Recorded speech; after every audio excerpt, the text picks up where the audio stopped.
Welcome back to robomatic. और आज के वीडियो में मैं फिर से दो पावरफुल इंडिकेटर्स यूज करके एक स्ट्रैटेजी बनाने जा रही हूँ, और वो है आरएसआई और सुपर ट्रेंड। इसके लिए चलते हैं पहले ट्रेडिंग व्यू के चार्ट पे, जहाँ पे मैंने ऑलरेडी ये निफ्टी 50 सेलेक्ट किया हुआ है 5 मिनट के टाइम इंटरवल पे। ये है मेरी सुपर ट्रेंड और ये है आरएसआई की लाइन। अब सुपर ट्रेंड क्या है, अगर आप ये वीडियो फर्स्ट टाइम देख रहे हैं तो मैं बता दूं कि मैंने डिस्क्रिप्शन बॉक्स में लिंक शेयर किया हुआ है, जहां पे मैंने इंडिविजुअली वीडियो बनाया हुआ है सिर्फ सुपर ट्रेंड यूज करके एक स्ट्रैटेजी के लिए, और दूसरा एक स्ट्रैटेजी मैंने बनाया है सिर्फ आरएसआई यूज करके। तो अगर आप ये वीडियो फर्स्ट टाइम देख रहे हैं तो उन दोनों वीडियोस को एक बार रेफर कर लीजिए, ताकि आपको इसे समझने में ज़्यादा आसानी हो। अब सुपर ट्रेंड यानी कि ये जो लाइन है, ये जब ग्रीन में है तब मार्केट जो है वो बुलिश है, और जब हमारी सुपर ट्रेंड की लाइन रेड है इसका मतलब है कि मार्केट जो है वो बेरिश है। ठीक है। अभी सुपर ट्रेंड के एक दो सेटिंग्स होते हैं, वो हमें कुछ चेंज करने होते हैं। यहाँ पे ये देखिए, जैसे एटीआर की लेंथ जो है ये 14 है, मैं इसे बाय डिफॉल्ट 14 ही रखूंगी, फैक्टर को मैं बस कर दूंगी 2। अब एटीआर क्या है? एटीआर यानी कि एक एवरेज ट्रू रेंज। हर स्टॉक का एक एवरेज रेंज निकालता है पिछले कुछ दिनों का हाई और लो का एवरेज लेके, यही होता है एटीआर। अगर हमने यहाँ पे एटीआर की लेंथ जो है वो 10 रखा हुआ है तो ये 10 पीरियड का दिखाएगा। अगर मैंने इसे 15 कर दिया तो ये 15 पीरियड का दिखाएगा। मैं इसे कर रही हूँ 14, तो हमें ये दिखाएगा 14 पीरियड के लिए। ये एक ट्रेंडिंग इंडिकेटर है जो आपको बताता है कि अब जो है वो ट्रेंड चेंज हो गया है। इसे कर देते हैं हम ओके। अब एक चीज ये भी है कि हमें ये पता होनी चाहिए कि जब हम सुपर ट्रेंड यूज कर रहे हैं तो हमारी एंट्री और एग्जिट कब होगी। सुपर ट्रेंड में जब सुपर ट्रेंड ग्रीन में है तब हम अपनी लॉन्ग साइड की एंट्री लेते हैं, यानी कि हमारी कॉल की एंट्री। और जब सुपर ट्रेंड रेड होता है और यानी कि मार्केट नीचे चल रहा है तो हम अपनी पुट की एंट्री लेते हैं। इस बार जो सेटिंग है ये यही रहेगा 14 और 2 का। नेक्स्ट जो है वो है आरएसआई यानी कि रिलेटिव स्ट्रेंथ इंडेक्स। अब रिलेटिव स्ट्रेंथ इंडेक्स जो है, इसकी जो वैल्यू है ये 0 से 100 के बीच में जो है वो वेरी करती है। अगर आरएसआई बिलो 30 है तो स्टॉक्स जो है वो है ओवर सोल्ड जोन में। ये देखिए बिलो 30, तो ये है ओवर सोल्ड जोन में। ये लाइन अगर ये देखिए 30 के नीचे चला जाता है तो ये हो जाएगा, मैं आपको दिखा देती हूँ, ओवर सोल्ड जोन में। और अगर यही लाइन जो है ये अबव 70 है तो ये है ओवर बॉट जोन में। ये देखिए अबव 70, तो ये है ओवर बॉट जोन में। ठीक है। नेक्स्ट यानी कि जब हमारा कैंडल क्लोज होगा तो हमारी एंट्री और एग्जिट कब बनेगी, ये दोनों को यूज करके। तो जब हमारा कैंडल क्लोज होगा हायर देन 70 तब हम अपनी बाई की कंडीशन लगाएंगे, और जब हमारा कैंडल क्लोज होगा लेस देन 30 तब हम सेल करेंगे। इसे समझने के लिए चलते हैं रोबोमैटिक के प्लेटफॉर्म पे, जहाँ पे मैं सेलेक्ट कर लूंगी निफ्टी 50। इंडिकेटर बेस्ड है ये, सेलेक्ट कर लिया है मैंने 5 मिनट का टाइम फ्रेम। ट्रांजैक्शन टाइप मेरा बोथ हो जाएगा, chart type candle. Product type मैंने रखा हुआ है MIS। Start time square off time as it is रखूंगी। अब एंट्री कंडीशन, सबसे पहले एंट्री कंडीशन में ये बनाती हूँ कि जो मेरा RSI है, पहले मैं सेलेक्ट कर लेती हूँ RSI 14, मैंने सेलेक्ट किया हुआ था ऑलरेडी 14, हायर देन नंबर 70।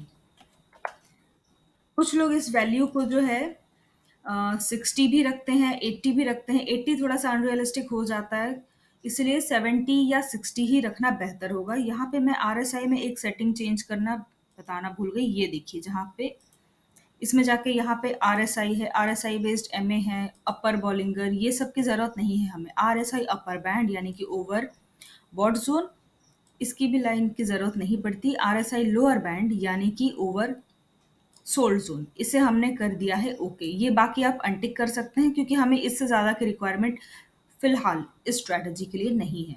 तो हम बस इतने ही, ये दो तीन के साथ ही आगे बढ़ते हैं, कर देते हैं इसे ओके। चलते हैं इधर रोबोमैटिक प्लेटफॉर्म पे, ये हमने सेलेक्ट कर लिया है। अब मेरी लॉन्ग एंट्री कंडीशन है कि RSI 14 जब हायर देन होगी नंबर 70 से तब मेरा बाई का सिग्नल बनेगा, और जब ये लेस देन हो जाएगा 30 के, मैंने आपको बताया था 70 30 और 80-20, 60-40 ये कॉम्बिनेशन यूज़ होता है। तो मैं कर रही हूँ 70 और 30 का कॉम्बिनेशन यहाँ पे यूज़। नेक्स्ट जो है, क्योंकि मैं एक और एंट्री बना रही हूँ, एक और कंडीशन यूज़ करूँगी यहाँ पे, क्योंकि मैं एक और इंडिकेटर यूज़ कर रही हूँ। तो यहाँ पे मैंने क्लिक कर दिया। नेक्स्ट इंडिकेटर जो है मेरा वो है सुपर ट्रेंड। तो यहाँ पे आप पहले सेलेक्ट कर लीजिए candle close. Okay, candle close higher then super trend,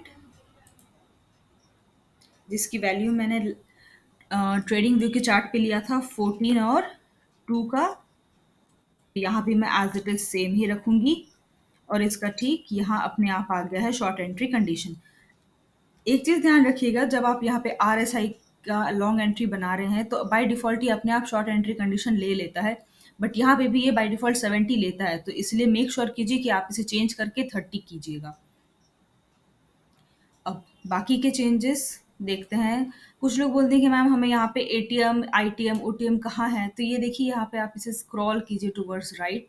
तो यहाँ पे एटीएम, यहाँ आपको परसेंट में मिल जाएगा, ATM point, percentage, near of CP, ये सारा प्रीमियम रेंज यहाँ आप सेलेक्ट कर सकते हैं इस ड्रॉप डाउन पे। और ये देखिए आईटीएम। और अगर आप थोड़ा सा और नीचे आएंगे तो ओटीएम। मैं इस बार बनाऊंगी एटीएम पे ही, तो इसे एज इट इज रख रही हूँ। एसएल भी 30 ही रख रही हूँ। आप चाहें तो इसे 0 भी कर सकते हैं। और यहाँ रह गया आपका टारगेट पॉइंट, यहाँ आप कुछ टारगेट पॉइंट भी दे सकते हैं। अभी मैं बिल्कुल एक सिंपल सा प्रोसीजर और सिंपल सी एक स्ट्रैटेजी बना रही हूँ।